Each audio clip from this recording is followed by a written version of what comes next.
Good morning. I'm Matthew Johnson, Senior Minister of the Unitarian Universalist Church in Rockford, Illinois. Whoever you are, wherever you are, and whenever you are, welcome. Whether you are grieving, sad, hopeful, tired, persistent, curious, wondering, holding on, thriving, or all of the above, welcome. We're coming to you from the sanctuary at the Unitarian Universalist Church in Rockford, Illinois. With me today is Tim Anderson, my colleague in worship and the music director at the church, and Lindsay Dunn, our director of religious education, who's off screen to my right at the moment, and Autumn Powell, our office manager in the back of the hall running the technology for us. Our worship associate, Con Elke, has pre-recorded their testimony, which you'll hear later in the service. This is our usual liturgy of how we worship together in word and music, speech and silence, in love and care for you all, who might be watching and seeking and loving. So I will ring the bell, and we will worship together.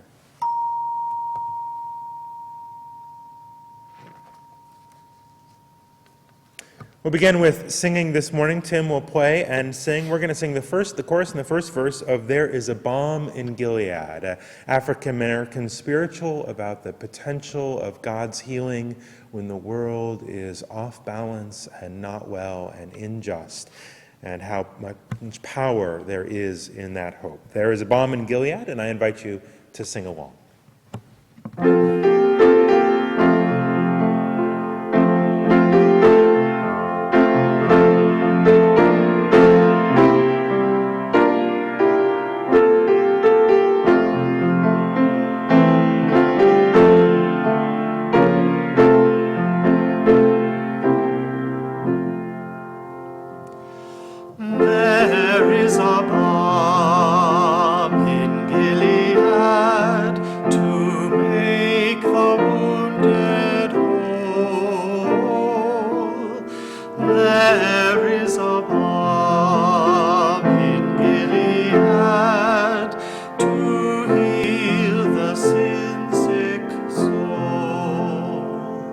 Sometimes I feel discouraged and think my work's in vain, but then the Holy Spirit revives my soul again.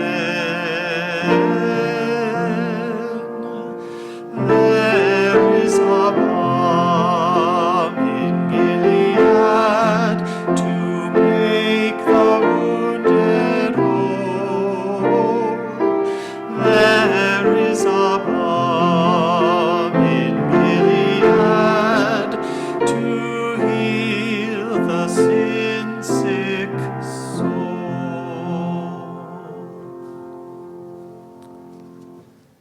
We're going to keep singing this morning. We have been learning the hymn Loosen, Loosen by Allie Halpert this month, and we'll put the words up on the screen. Tim will sing the first part, Loosen, Loosen part 3 times, and you're invited to sing along with that part, or if you've learned the other part, then you may sing that part as well and make some harmony in your own home.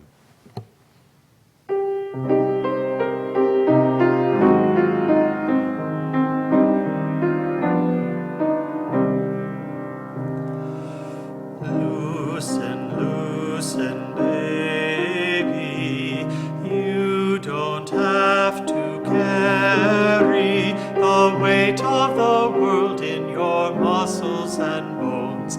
Let go, let go, let go.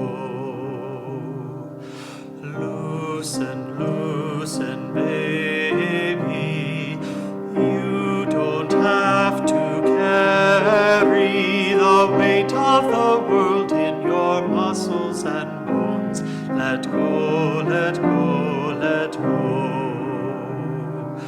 Loosen, loosen, baby, you don't have to carry the weight of the world in your muscles and bones. Let go, let go, let go.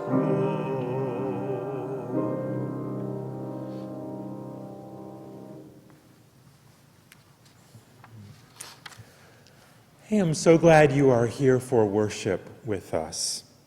If this is your first time worshiping with us, we are happy to have you joining us online, and take a moment to like our Facebook page and way to stay in touch, and click on newsletter sign up or fill out the visitor form which Chris is posting to the feed at the moment.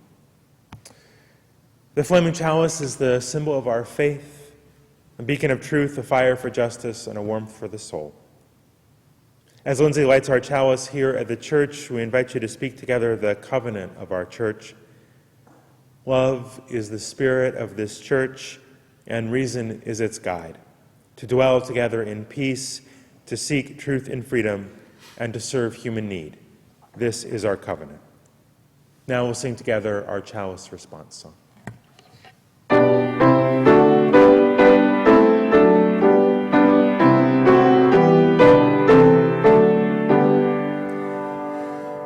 May love shine forth through us today. May light of reason guide our way. May beauty, truth, and joy become a flame that burns in every one.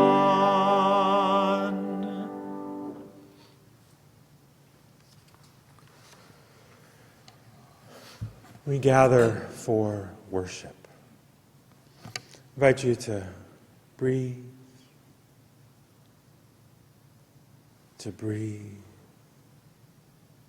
Settle in where you are. Notice what's near you. A loved one, a bird out the window, a cat in your lap, a cup of coffee or tea.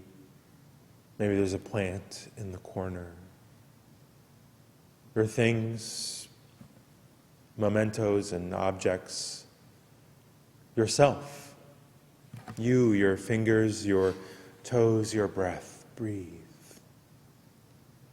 Notice. Notice how you feel, what you're experiencing and thinking. Pay attention. See the world around you. Pay attention. Notice the way that your chest rises and falls with your breath. The way the blood moves through your body. The way your thoughts quicken, come and go, and persist. Notice. Life connects you to all that is, seen and unseen, through the earth, through the air. Notice these invisible strands of being which tie us together. Notice. In that noticing, open your heart to compassion and kindness for yourself, for one other, for one other, for one other, for the whole world, for us all. Let us worship together.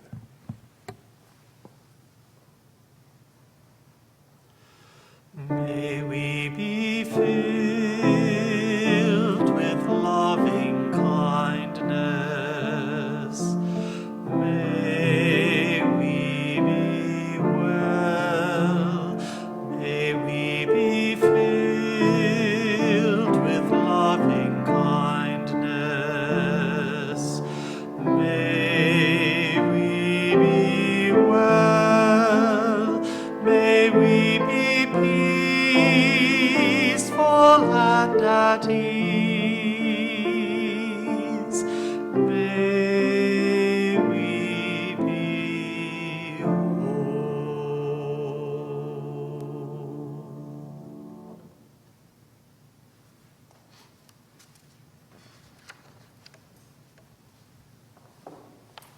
Good morning. I'm Lindsay, and I'm the Director of Religious Education here at the Unitarian Universalist Church. I think we don't have a battery in the microphone, which we might just pause for. Our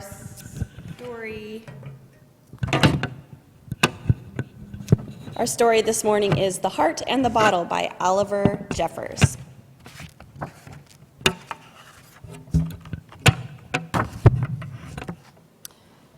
Once there was a girl, much like any other, whose head was filled with all the curiosities of the world, with thoughts of the stars, with wonder at the sea. She took delight in finding new things. Until the day she found an empty chair. Feeling unsure, the girl thought the best thing was to put her heart in a safe place, just for the time being. So she put it in a bottle and hung it around her neck, and that seemed to fix things at first. Although in truth, nothing was the same. She forgot about the stars and stopped taking notice of the sea. She was no longer filled with all the curiosities of the world and didn't take much notice of anything, other than how heavy and awkward the bottle had become. But at least her heart was safe. It might never have occurred to the girl what to do had she not met someone smaller and still curious about the world. There was a time when the girl would have known how to answer her, but not now, not without her heart. And it was right at that moment she decided to get it back out of the bottle. But she didn't know how. She couldn't remember. And nothing seemed to work. The bottle couldn't be broken. It just bounced and rolled right down to the sea. But there it occurred to someone smaller and still curious about the world that she might know a way. And it just so happened she did. The heart was put back where it came from. And the chair wasn't so empty anymore. But the bottle was.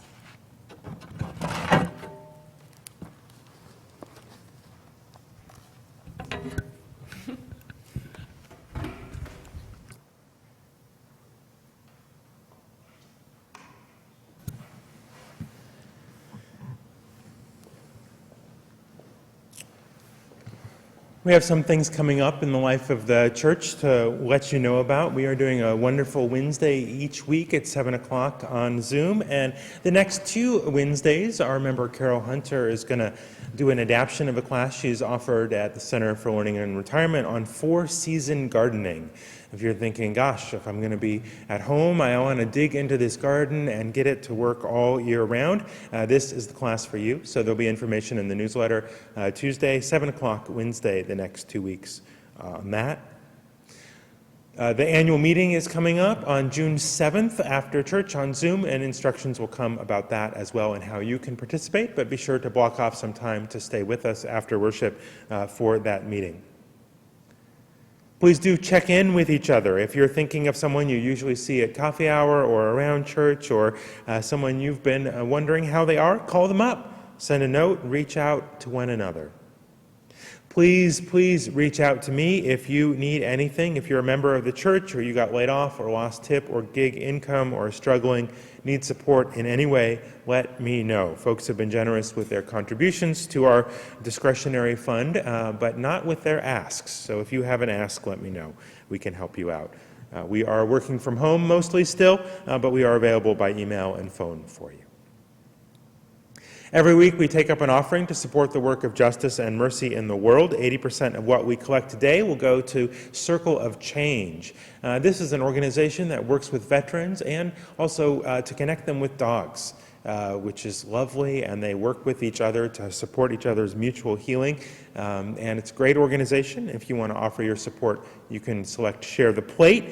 You can give online by texting the number on the screen or by going to uurockford.org/donate. Select Share the Plate to give to Circle of Change this morning.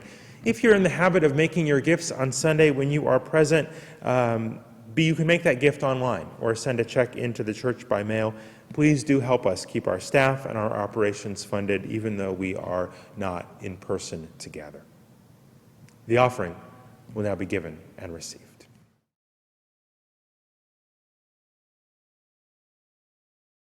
My name is Hakima Tafunzi Payne. I'm the Chief Executive Officer of Uzazi Village in Kansas City.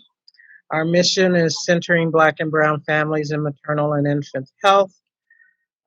And what we do is support community families as through their pregnancies and postpartum, and we do that in many ways. We run a community-based doula program. We offer lactation support through our walk-in breastfeeding clinic. In January, we'll open our prenatal clinic. Newborns and their mothers, according to the data, they tend to be at much higher risk for poor health outcomes. So that's pretty much our focus. And how did Uzazi Village start? So it started when I rented a little storefront and started training doulas 8 years ago. So that was how we got our start. We've grown from that little storefront into our own building and serve about 1,000 families a year through Uzazi, through not only our doula program, but we have about 40 other programs that we run out of Uzazi Village. So we've grown quite a bit. And so the doulas are people who are accompaniment on the pregnancy and birth journey. Yes, so for those who don't know what a doula is a professional labor coach. But our doulas are trained to be much broader than that. They're more like pregnancy navigators. So they can start, they don't just show up for the birth, they actually start seeing our clients very early in the pregnancy journey and accompany them all the way through the pregnancy into the postpartum period. So our doulas have 3 prenatal visits with the families. They attend the birth, the labor and the birth, and then they have 4 postpartum visits with the family. I'm assuming that part of the call to start Uzazi Village and train doulas and do work around families and birth is because there is a lack of this care in the Black community. So I wouldn't say that there's a lack of access to care. I would say there's a lack of quality of care, which can be just as detrimental for health outcomes. So there's not really care available that's responsive to the needs of Black families. That's amazing. Thank you for telling me about that. How do you know what's an indicator to you that you have done your job well with a family? That the community takes such ownership of the work that we do, that they come back and join and participate in it. So several of our doulas started out as clients, and some of our directors started out as clients. So to me, there's no greater sign of success, and most nonprofits can't make that claim that the folks that they serve later come back and volunteer and or work within their ranks. Well, all of it is invaluable. Having a place where you can love to be that helps you and helps your whole family and helps everyone kind of maintain and thrive and not fall through the cracks. If folks want to find out more, they can go to www.uzazivillage.org. Uzazi is spelled U-Z-A-Z-I. So www.uzazivillage.org. And find out more about what we do, and all our services are listed. Our vision statement is for every family, a healthy baby, for every baby, a healthy village. So we're very invested in keeping the village healthy and sustainable in order to support community families. When I walked into the office on the morning of September 11th, 2001, there were crowds of colleagues lined up all along the windows, and I was greeted by Daniel. "Did you hear what happened?" he said. And I had just been on the train, and I had no clue. And as I looked out of our 12th floor office window directly into the skyline of New York City, I could see the smoke pluming from the towers in plain sight. I remember looking up every so often in between emailing my family and talking with coworkers. Looking up one minute, the towers were there. I looked up again and they were gone. Once the announcement was made that they were excusing everyone from work, I headed for the train. And I don't remember it being particularly crowded for some reason, but after about 25 minutes of what normally would be a 50-minute train ride, the conductor announced that all transportation into the city was stopping and that the next stop would be the last. So about 3 other people in the same predicament and I started talking, like, I need to get back to the city. Where are you going to go? Where are you, let's figure it out. So we started by walking. And somehow myself and the others encountered a guy with a minivan who offered to drive us as far as he could for $20 a piece. I don't remember how long or how far he drove us exactly, but eventually he told us to get out and he was done and we were back on our feet walking. We crossed what I think was the Harlem River into Manhattan on foot, and at some point my companions and I kind of split up and went our separate ways, and I amazingly somehow found a cab back to my apartment in Harlem. On this day, we saw the worst of humanity as nearly 3,000 lives were lost. However, at the same time, I do believe we saw the very best of humanity. The city came together, the nation came together, and people from all around the world mourned, helping to create a space where healing might begin. I didn't know anyone that died in the attacks of 9/11, but it's been nearly 3 years since my dad passed away. And in that time, I think my definition of what it means to heal has changed. I've come to realize it's not so much about becoming whole again as it is more so about learning to live or learning to come to grips with being less than whole. When I walked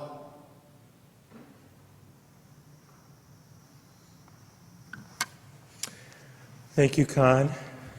We'll talk about healing this morning and what it means to accept the wounds we have as part of who we are.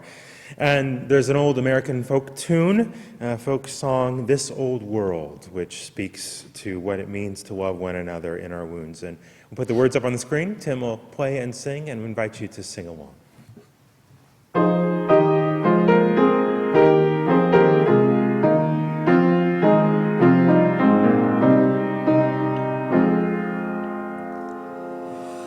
This old world is full of sorrow, full of sickness, weak and sore. If you love your neighbor truly, love will come to you the more. We're all children of one family, we're all brothers, sisters too. If you cherish one another, love and friendship come to you. This old world can be a garden full of fragrance, full of grace. If we love our neighbors truly, we must meet them face to face. It is said now, love thy neighbor, and we know well that is true. This blossom of human labor, true for me as well as you.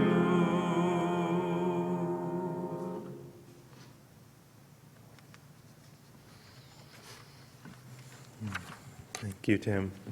I want to share two readings with you this morning, two of my very favorite poems, and I think I love them both because they speak to this question of what it means to heal with wisdom. The first is a poem by Naomi Shihab Nye entitled Kindness. Before you know what kindness really is, you must lose things. Feel the future dissolve in a moment like salt in a weakened broth. What you held in your hand, what you counted and carefully saved, all this must go, so you know how desolate the landscape can be between the regions of kindness. How you ride and ride, thinking the bus will never stop, the passengers eating maize and chicken will stare out the window forever. Before you learn the tender gravity of kindness, you must travel where the Indian in a white poncho lies dead by the side of the road. You must see how this could be you, how he too was someone who journeyed through the night with plans and the simple breath that kept him alive. Before you know kindness as the deepest thing inside, you must know sorrow as the other deepest thing. You must wake up with sorrow. You must speak it till your voice catches the thread of all sorrows and you see the size of the cloth. Then it is only kindness that makes sense anymore, only kindness that ties your shoes and sends you out into the day to gaze ahead, to gaze at bread. Only kindness that raises its head from the crowd of the world to say, "It is I you have been looking for," and then goes with you everywhere like a shadow or a friend.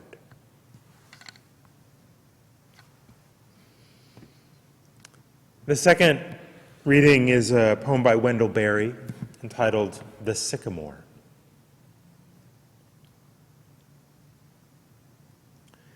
In the place that is my own place, whose earth I am shaped in and must bear, there is an old tree growing, a great sycamore that is a wondrous healer of itself. Fences have been tied to it, nails driven into it, hacks and whittles cut in it. The lightning has burned it. There is no year it has flourished in that has not harmed it. There is a hollow in it that is its death, though its living brims whitely at the lip of the darkness and flows outward. Over all its scars has come the seamless white of the bark. It bears the gnarls of its history healed over. It has risen to a strange perfection in the warp and bending of its long growth. It has gathered all accidents into its purpose. It has become the intention and radiance of its dark fate. It is a fact, sublime, mystical, and unassailable. In all the country, there is no other like it. I recognize in it a principle, an indwelling, the same as itself and greater, that I would be ruled by. I see that it stands in its place and feeds upon it, and is fed upon, and is native and maker. Thus ends the readings. I invite you into a time of meditation and prayer. Again, to breathe.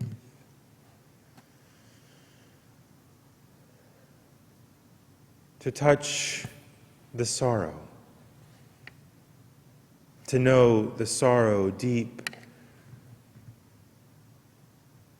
so that you might know the kindness deep. To know that you are wounded and healing, fragile and strong, Spirit of life and love, wondrous power of many names, be with us. In our doubt and our confusion and in our sorrow, in our grief, be with us in our lying down and our rising up, in our compassion and our service and our love. Be with us when we need to rest, and be with us when it is time to do. Be with those who mourn around the world today,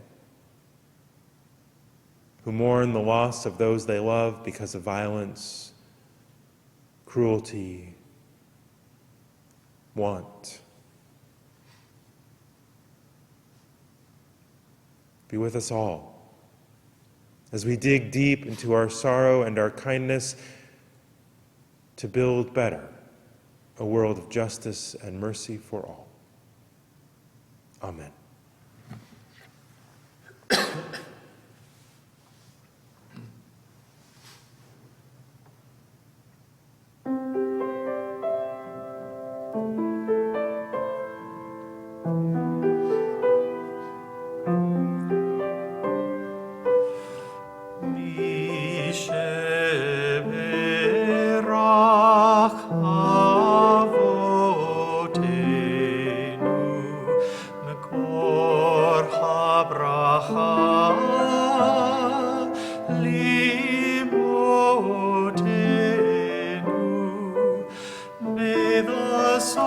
Of strength, who blessed the ones before us, help us find the courage to make our lives a blessing, and let us say, Amen.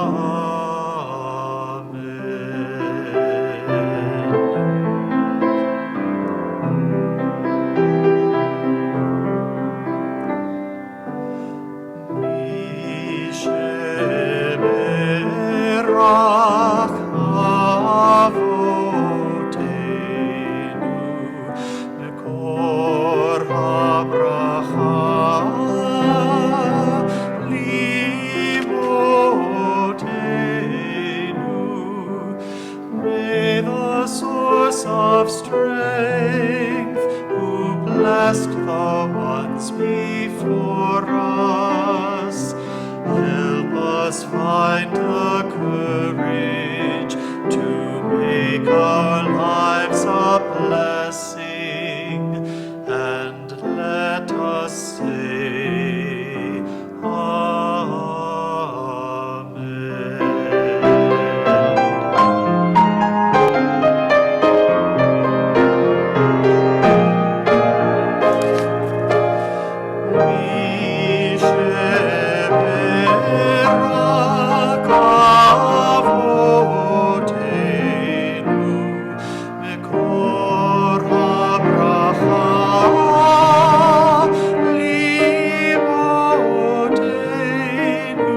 Bless those in need of healing with refuah shlema, the renewal of body, the renewal of spirit, and let us say,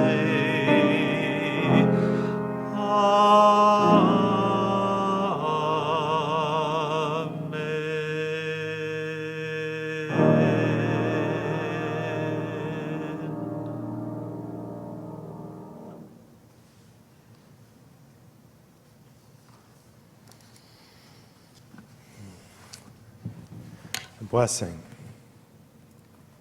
God of our ancestors, this is a prayer for all those who are ill.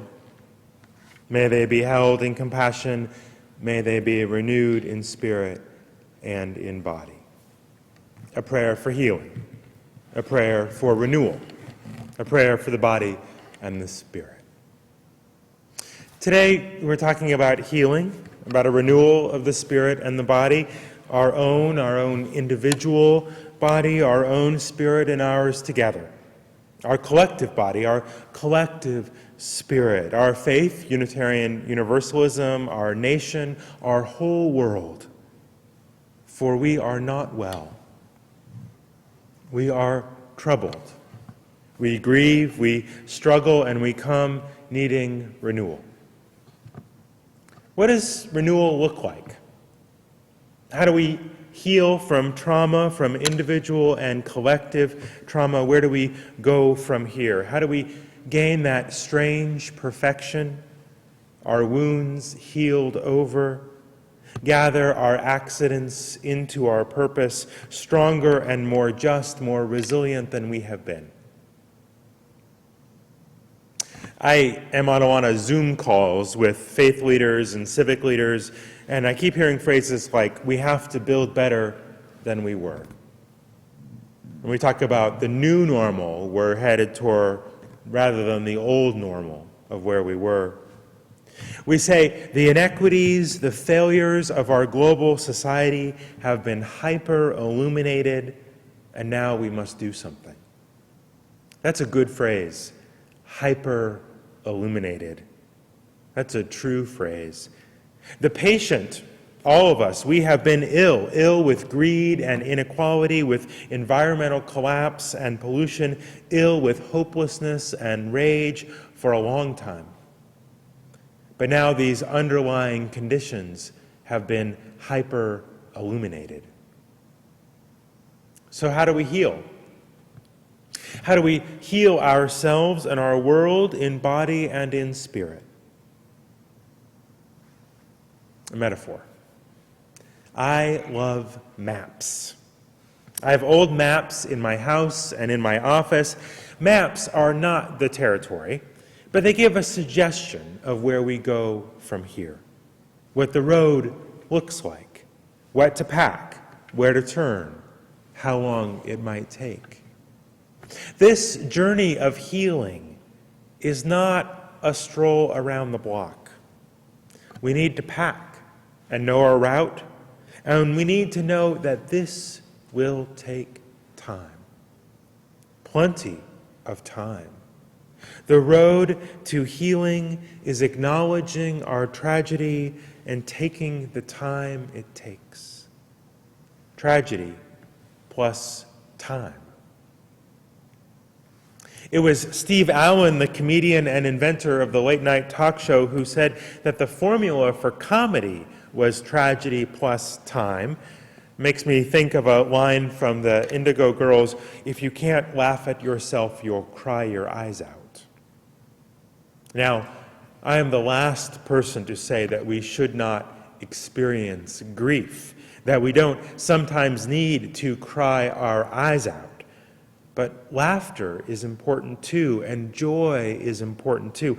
Sorrow and joy are not opposites, but connected. The story today illustrates this perfectly. She protects her heart from sorrow by putting it in a glass jar. But then she can't get it out. She can't feel joy or new beginnings either. You can't get stuck in grief, but if we don't grieve, if we don't cry our eyes out, we will not heal from trauma and tragedy. On the map, this is the first stop on the journey of healing. Mourn the losses. Weep. Express your sorrow. In our collective grief, we must mourn. And this feels like it's missing, isn't it? The New York Times puts the names of 1% of those who have died on the front, and we weep because we have not mourned. One of the historic jobs of the President of the United States is mourner-in-chief. It's a job that Bill Clinton did after Oklahoma City, and were we not blessed by the tears that Barack Obama shed at Mother Emanuel Church? And now, almost nothing. So many dead, so many precious, beautiful lives lost. And if we want to heal in body and in soul, we have to grieve these losses. Name them, know them, weep for them. We can't put our heart in jars. On the map, this is the first way station, grief. And we must go there and do what must be done there. There's a path from that place, swings off up into the mountains. It circles around endlessly up there with destinations like denial, refusal to face facts, conspiracy thinking, magical thinking, and the like. We can't go that way. Some are. Some are up there going round and round, but let's not. Let's not go that way, because the guides, the ancient and modern guides, those who have made this trip, they warn us, up that way leads nothing good. No healing in body and soul. You have to come down out of those mountains. If you're up there, come down out of those mountains and rejoin the journey. Get your heart out of the jar. What's next? Time. Time and practice, things to do, new rituals and old ones, a healing of spirit and body, as the prayer calls for, requires care for both spirit and body. What does that look like? I've been fascinated and inspired by the research done by trauma specialists about how people heal from trauma. Bessel van der Kolk's book, The Body Keeps the Score, is a particularly good one on this, but now there are so many resources about trauma and trauma healing.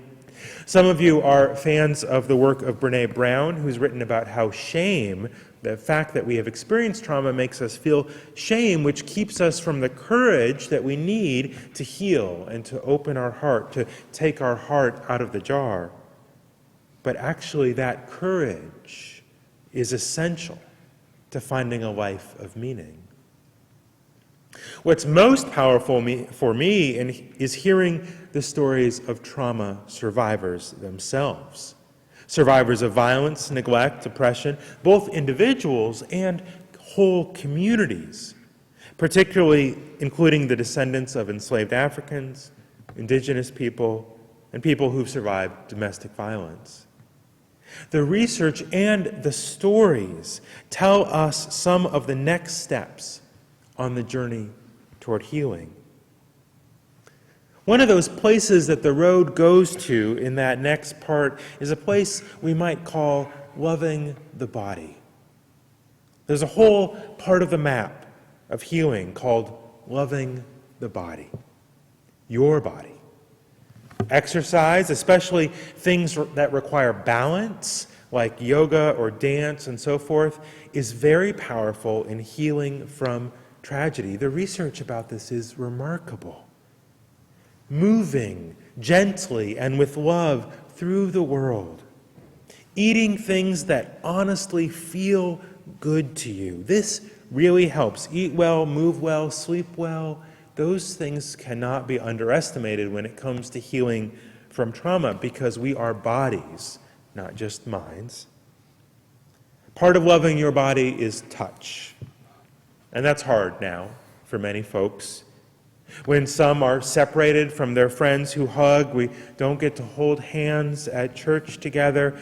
People are apart from their massage therapist or their grandchildren.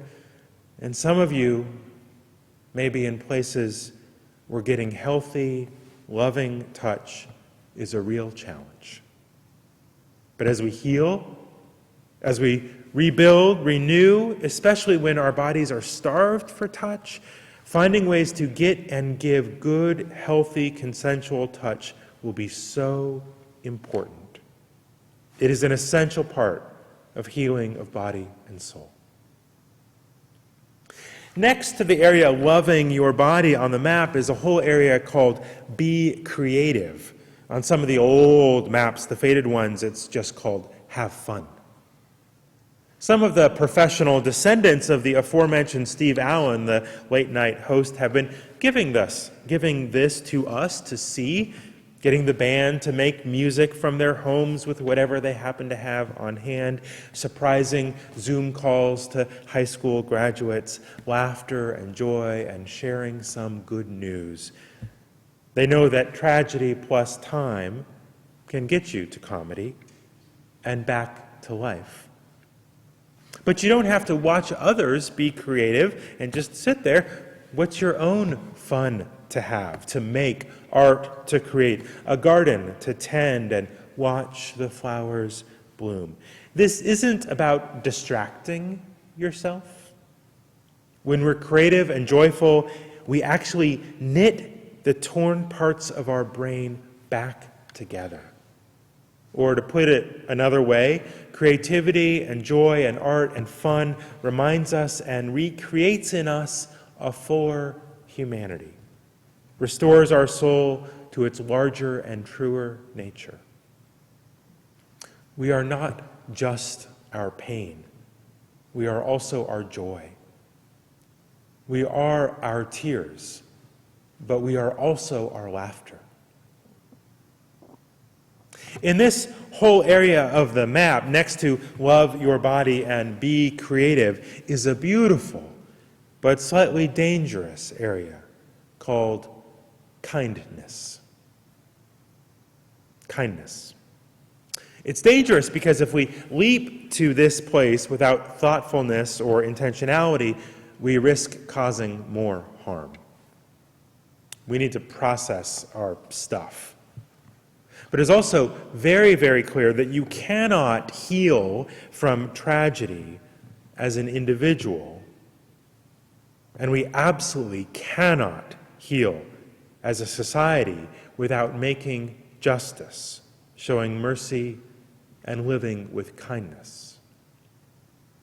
May you be filled with loving kindness, the Buddhist mantra. May we all be filled with loving kindness. And as Naomi Shihab Nye writes so beautifully, to know what kindness really is, you have to lose things. You have to know that you have lost things, to know that sorrow is real. And this collective humanity, this friend or shadow that goes with us, fills our hearts and motivates our actions. The journey to healing our collective trauma must include the work of loving kindness, of changed hearts and a changed world. In honor of our losses as a way to make meaning, we must build a better world. Filled with the spirit of kindness, we might work to improve public health or childcare systems, devote ourselves to electing better leaders, or to caring for the sick.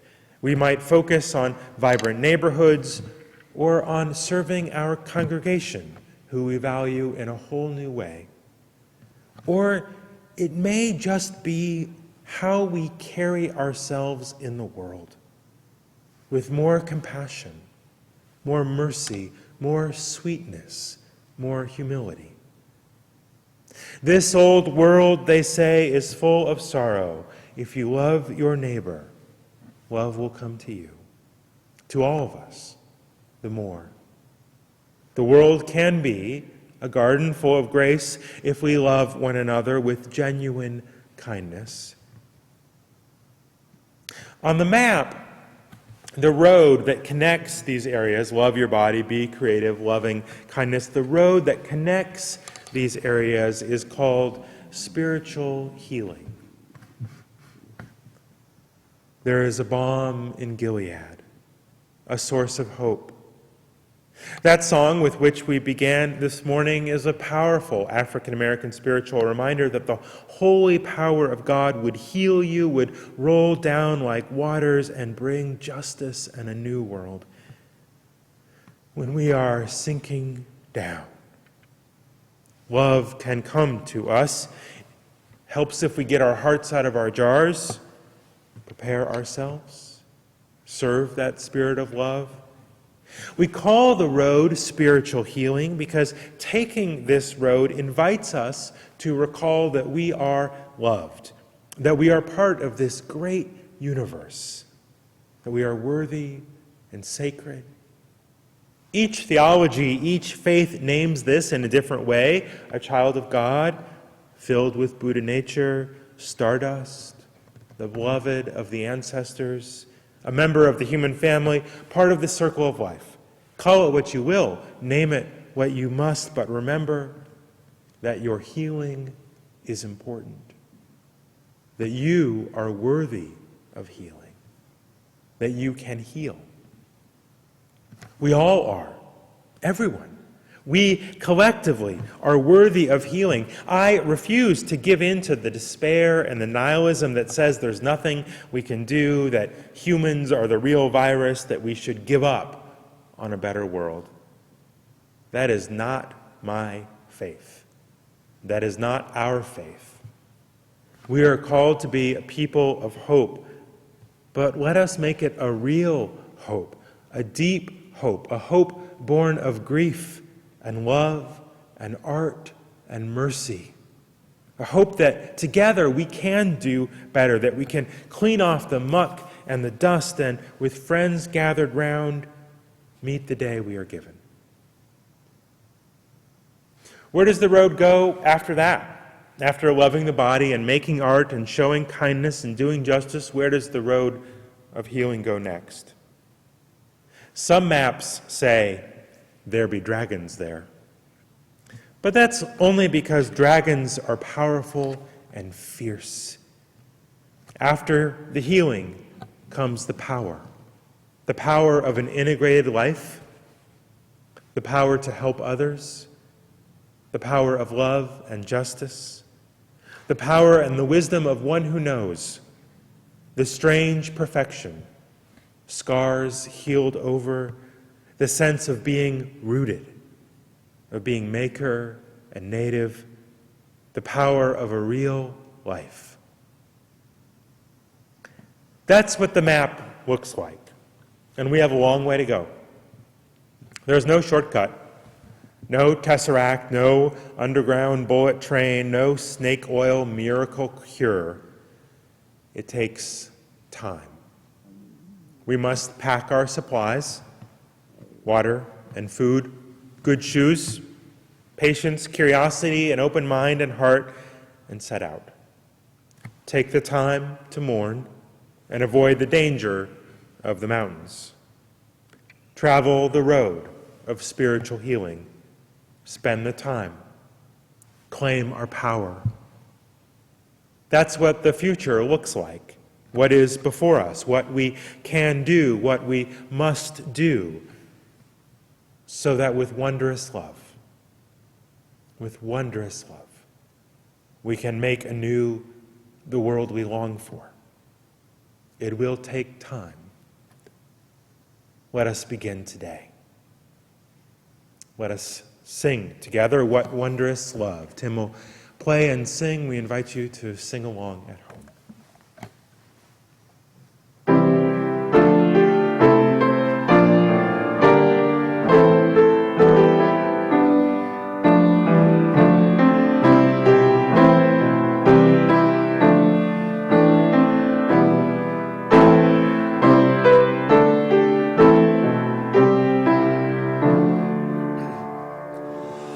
What wondrous love is this, O my soul, O my soul? What wondrous love is this, O my soul? What wondrous love is this that brings my heart such bliss and takes away the pain of my soul, and takes away the pain of my soul.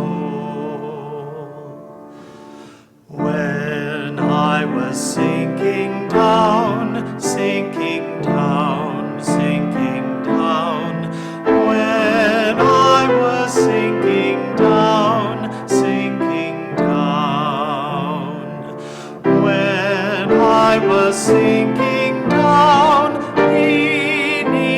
my sorrows crowned, friends to me gathered round. O my soul, friends to me gathered round. O my soul. To love and to all friends I will sing, I will sing. To love and to all friends I will sing. To love and to all friends who pain and sorrow mend, with thanks unto the end I will sing, I will sing. With thanks unto the end I will sing.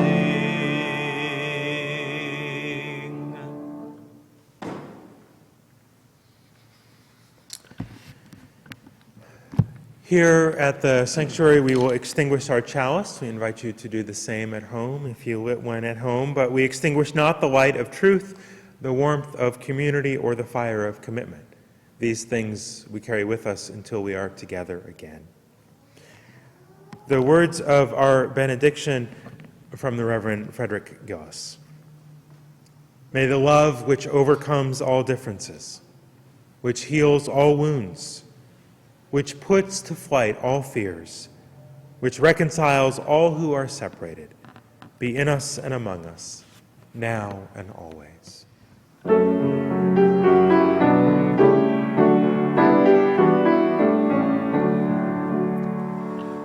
Go your way in peace, wander as you may.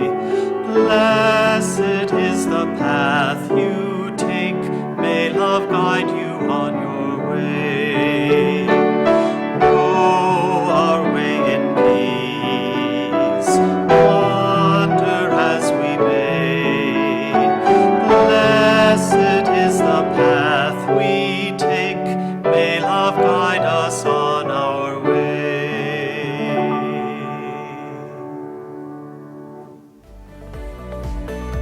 Go in peace.